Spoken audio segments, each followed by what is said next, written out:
पूजा नाम की एक लड़की थी।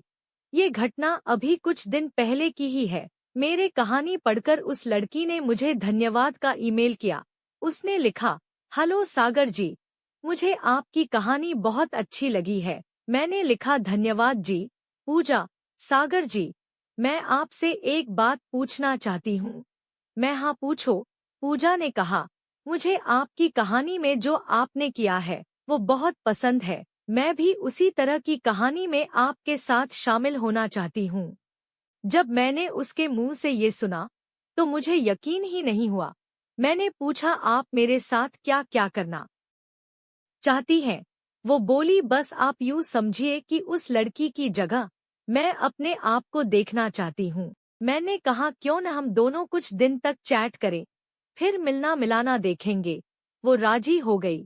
फिर हम दोनों ने कुछ दिनों तक ऐसे ही ईमेल के माध्यम से बात की। उसके बारे में काफी कुछ जाना। पूजा ने कहा, प्लीज सागर जी, अब मैं आपसे जल्दी ही मिलना चाहती हूँ।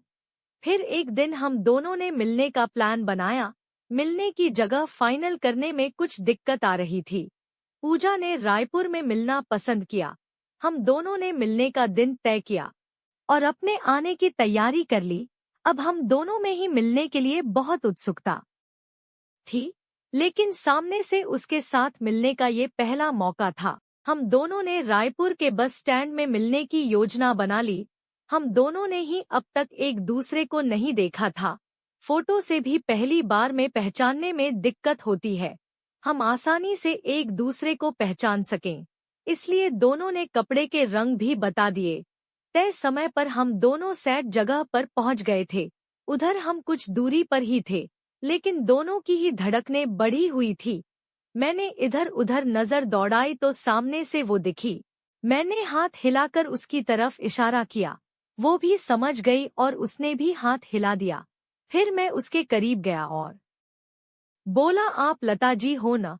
वो मुस्कुरा कर बोली, हाँ। और आप सागर जी? मैंने भी मुस्कुरा कर जवाब दिया, जी। उसने मेरी तरफ देखकर अपनी नजरें झुका लीं और मंद मंद मुस्कुराने लगी। मैंने हाथ बढ़ा दिया और उससे कहा, हाथ तो मिला लो यार। उसने धीरे से इधर उधर देखा और हाथ बढ़ा दिया। मैंने कहा, कैसा लगा? मैं, वो आंख उठाकर और हाथ छुड़ाती हुई बोली, जैसा सोचा था उससे भी कहीं ज्यादा अच्छा। मैं मुस्कुरा दिया तो उसने पूछा, और मैं कैसी लगी? मैंने कहा, मस्त। वो हंस पड़ी।